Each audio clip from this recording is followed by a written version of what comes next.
जय श्री कृष्ण मित्रों।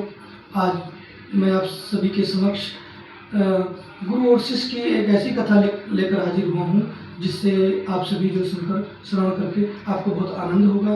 भगवान श्री कृष्ण जी बाल्यावस्था में संदीपन ऋषि जी के आश्रम में पहुँचे और वहाँ पर बलराम जी, सुदामा जी और कृष्ण जी, यह तीनों ही संदीपन ऋषि के प्रिय शिष्य थे और इन सब ने शिक्षा ग्रहण करी संदीपन ऋषि जी के पास। तो शिक्षा ग्रहण करने के पश्चात श्री कृष्ण भगवान जी ने कहा कि हे गुरुवर श्रेष्ठ, आपको मैं गुरु दक्षिणा के रूप में क्या चीज अर्पण करूं।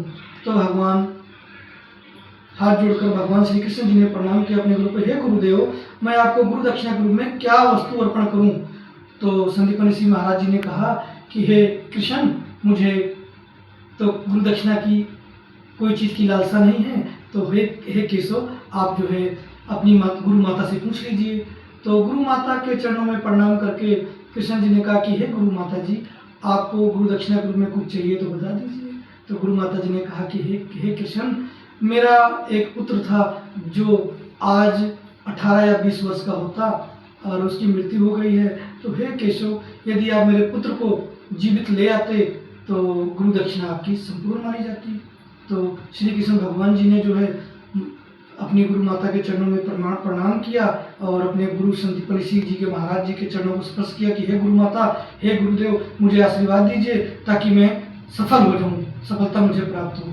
तो वह समुद्र के किनारे पहुंचे जहाँ पर मृत्यु हुई थी गुरुदत्त की, और समुद्र जी उसे आह्वान करने लगे भगवान श्री कृष्ण कि हे समुद्र देवता, आप तुरंत ही प्रकट हों और मुझे यह बताएं कि आपके समुद्र में ही मेरे पूजनीय गुरुदेव जो है संदीपन ऋषि जी का पुत्र यहाँ पर उसकी मृत्यु हुई, उसकी मृत्यु किस कारणवश हुई है। तो हाथ जोड़कर समुद्र देवता कहने लगे कि हे प्रभु, मेरे समुद्र में तो किसी की मृत्यु नहीं हुई है। तो यहाँ मेरे समुद्र के तीसरे तल पे एक राक्षस रहता है। वह राक्षस प्रतिदिन जो ऋषि मुनि स्नान करने आते हैं वह उनके ऊपर अटैक करता है और उनको मार देता है। तो भगवान श्री कृष्ण जी बलराम जी के साथ समुद्र के तीसरे तल पर जाते हैं और देखते हैं तो वहाँ राक्षस जो है विश्राम कर रहा था। तो राक्षस से कहने लगे कि हे राक्षस, जो है आपने जो है मेरे गुरु माता के पुत्र गुरुदत्त का जो आपने जान से मारा है और उनका शिकार किया है, सो आप मेरे से युद्ध करो। तो भगवान श्री कृष्ण जी राक्षस का वध कर देते हैं। राक्षस का वध करके यमलोक के राजा यमपुरी पहुंचते हैं भगवान श्री कृष्ण बलराम जी को लेकर के। तो यमपुरी के राजा हाथ जोड़कर भगवान श्री कृष्ण जी को प्रणाम करते हैं और कहते हैं कि हे केशव, हे दुनिया के नारायण, हे भगवान श्री कृष्ण जी दुनिया के मालिक, आप मुझे आदेश दे देते मैं स्वयं आ जाता, आप यमपुरी यमलोक में आए हैं महाराज।